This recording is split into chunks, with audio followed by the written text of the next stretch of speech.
Ollie always looks like she's struggling financially, doesn't she? These are my mom friends who look down on me and revel in their sense of superiority. One day, one of their daughters touched my cherished piano without asking. Please don't touch the piano. If you're going to make a fuss over your piano, then take this. After spilling coffee on it, their faces changed when they learned the truth. I am Holly. I enrolled my daughter, who just turned 3 in preschool. At first, she didn't want to be apart from me, but she got used to it within a week. I feel a bit lonely, but I'm happy to see her grow. When I pick her up, she tells me all about her day. She seems to enjoy her daily experiences at preschool. I joined a mom friends group when my daughter started preschool, but honestly, I'm not great at socializing. Still, I have to get along with them for my daughter's sake. There's 6 of us in the mom friends group, including me. All of us are moms of kids who play well with my daughter. They're all lovely people with deep affection for their children. And they're more experienced in parenting, so I learn a lot from them. Above all, they're kind people who accept me, even though I'm not good at communication. However, there's one person I can't get along with. Good morning, Holly. Oh, good morning. I decided that you do have a new of this Dorothy. Hey, what's with that ugly bag your daughter has? Well, I made a bag from her old clothes. Seriously? A bag made from old clothes? That's so poor. I'd be embarrassed to let my precious daughter carry that. Is that so? Bertie continued to look down on me with a bitter smile. The mom friend I can't stand is Dorothy. She's the wealthiest mom in the group.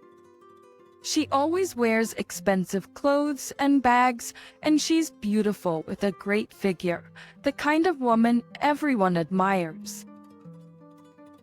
But she has a bad personality.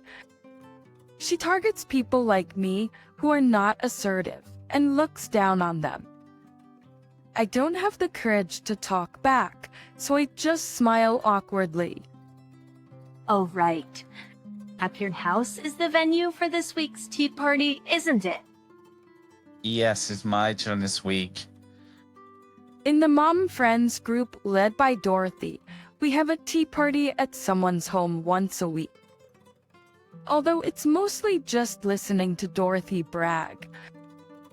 I've hosted a tea party at my home several times before. My home is not as stylish as Dorothy's, so she never misses a chance to look down on me. She'd say things like, "It's weird not to have any paintings on the wall." Or, "Where did you get this tasteless sofa?" She even ridiculed my cherished piano. I'm sure I'll be exhausted from forcing smiles while being looked down upon. To be honest, I'm not looking forward to it. After all, it's at your house. Holly, your furniture is all old and not attractive. But rules are rules, so I'll go. See you later. Dorothy said what she wanted and quickly left the preschool. After parting with her, I felt heavy thinking about the upcoming tea party. But it's on the day of the tea party, as the other mom friends entered my home. Dorothy came in last. Today, she looked even more stylish than usual. Dorothy stands out in my modest home, looking out of place. Wow, you still have all this old furniture? I gave you so much advice last time. Why don't you replace this sofa already? Oh, I forgot you can't afford it. Polly. Ignoring Dorothy's arrogance, I started preparing tea and snacks in the kitchen. The other mom friends are chatting in their seats, but Dorothy is walking around the house alone. I wish she wouldn't snoop around. It's embarrassing. Oh, Holly, you still have this old piano. Just hearing Dorothy's loud voice, I rushed to the scene. She had entered my piano room without permission. I had put a "Do Not Enter" sticker on the door to that room, but Dorothy seemed to have ignored it. The other mom friends, hearing her voice, started gathering in the room. Sorry, everyone, could you please not go near the piano in that room? Dorothy frowned at my timid request. What? Why would you say that? That's not how you treat guests. I apologize, but that piano is very precious to me. Personally, even a small scratch would be a big deal. A scratch? It's already an old piano. What's one more scratch? I'm sorry, the tea is ready. Let's relax in the living room. Let's relax in the living room. And how calming Dorothy down, we returned to the living room with the other mom friends. Dorothy seemed displeased about being corrected. She left, looking irritated, without even finishing her tea or snacks. I worried this might affect my daughter's friendships. But she never came home crying. For now, I was relieved, but Dorothy's arrogance escalated. She spread false rumors among the mom friends and flaunted her expensive clothes and bags. She even looked down on my husband's income and my daughter's appearance. I mind being looked down upon, but it's uncomfortable when she speaks ill of my daughter and husband.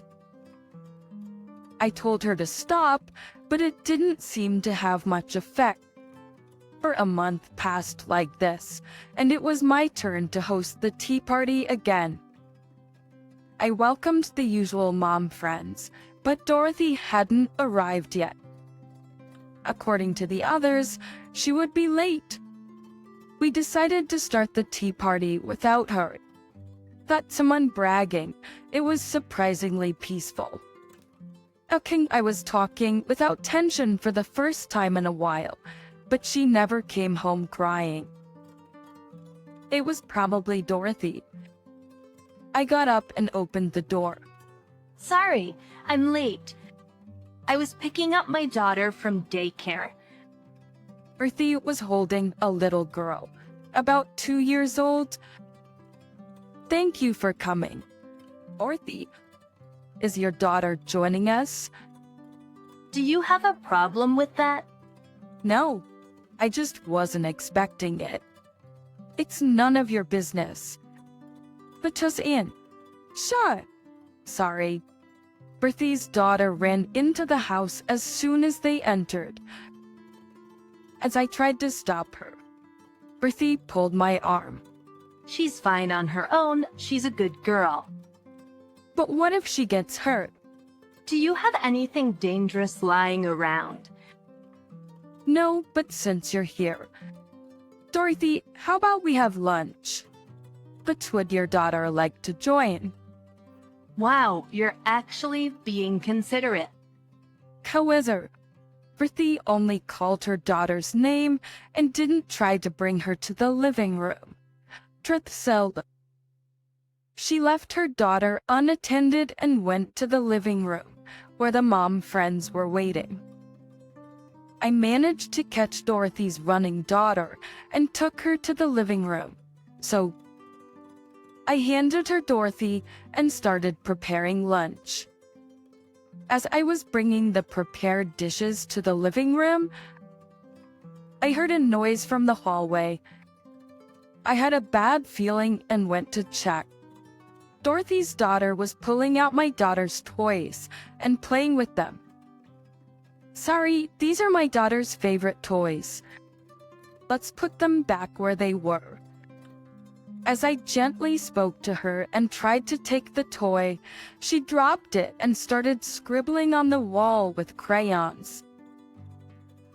I grabbed her arm in a panic, and she burst into tears. Hearing her cries, Pretty and the mom friends rushed to the hallway. What are you doing? Polly, making my daughter cry. She was just playing. I'm sorry, but she was drawing on the wall. She's a child, let her doodle. It's not a big deal. But we're renting, so we'd have to pay for repairs. Oh, if you really are like a poor person. That's a small expense. You should have been prepared for this when you had a child. Poor thing, she was having fun. Brithy starts lecturing me instead of scolding her daughter. The other mom friend just looked the other way, not daring to oppose Dorothy. I give up on reasoning with her and decide to focus on lunch. As usual, she complains about my cooking, calling it bland, tasteless, and inedible. I thought I made a good meal, but today it just doesn't go down well. Just when Dorothy's bragging session starts, I hear the sound of a piano. I rush to the piano room, and as expected, Dorothy's daughter is playing it. I had left the piano lid open and forgot to lock the room. Stops. I do her people, and now, don't touch that. I raise my voice, uncharacteristically. I pick up her daughter and usher her out of the room. Brithy rushes in, hearing her daughter cry. Holly, what's the problem? Why are you making my daughter cry? Please just don't touch the piano. Housewife, it's really important to me. I bow my head, but Dorothy seems displeased. What's the big deal? It's just an old piano. She splashes her bottled coffee all over the piano. Oh, I try to wipe it off with my clothes, but it's too late. The coffee seeps into the white keys and flows deeper into the strings. I collapse to my knees, realizing there's nothing I can do. The other mom friends rush in, asking what happened. I don't have the energy to answer. Instead, Murphy gleefully recounts the events. Holly interrupted my daughter while she was happily playing the piano and made her cry. I didn't like her for a while, and she became obsessed with playing the piano. So I poured coffee on her and pretended I never made her cry. Mom friends wondering which one to follow. One of the mom friends interrupts. Wait, this piano, it's worth over $1 million. She mumbles and turns pale. Oh, what's wrong? Why the long face? Is it about this old piano? She's right. This piano was purchased by my grandmother. It's a limited edition, worth about $1 million. I had promised to keep it safe for generations. That you're lying. Holly, how could someone like you own such a valuable piano? Speak up. Say it's a lie. Joe, it's not a lie. This is a cherished piano passed down from my grandmother. I warned you not to touch it before. If Dorothy spilled coffee on it, then she'll have to pay for the repairs. That would be around $100,000. $100,000. I can't afford that. Besides, it's Holly's fault for not telling me it was valuable. Bertha tries to make excuses, but realizes her position, and she apologizes profusely. I'm so sorry. Polly. I had no idea that old piano was so valuable. I'm truly sorry. Please don't bill me for the repairs. She'd always looked down on me and acted arrogantly. Is she really sorry? I think about her past behavior. She's always looked down on me, brought her daughter without notice, and let her play without supervision. She even lectured me for interrupting her daughter's playtime. If you had told me it was valuable, but you don't spill coffee on something someone cherishes, valuable or not, I can't forgive her. Stop apologizing, Bertie. She looks up at me, hopeful. I will tell her that. I'll send you the bill for the repairs. Please take your daughter and leave. She stands there stunned. I point to the door, and the other mom friend escorts her out. Thus the tea party ends. I later bill Dorothy for the repairs. Her husband visits and apologizes.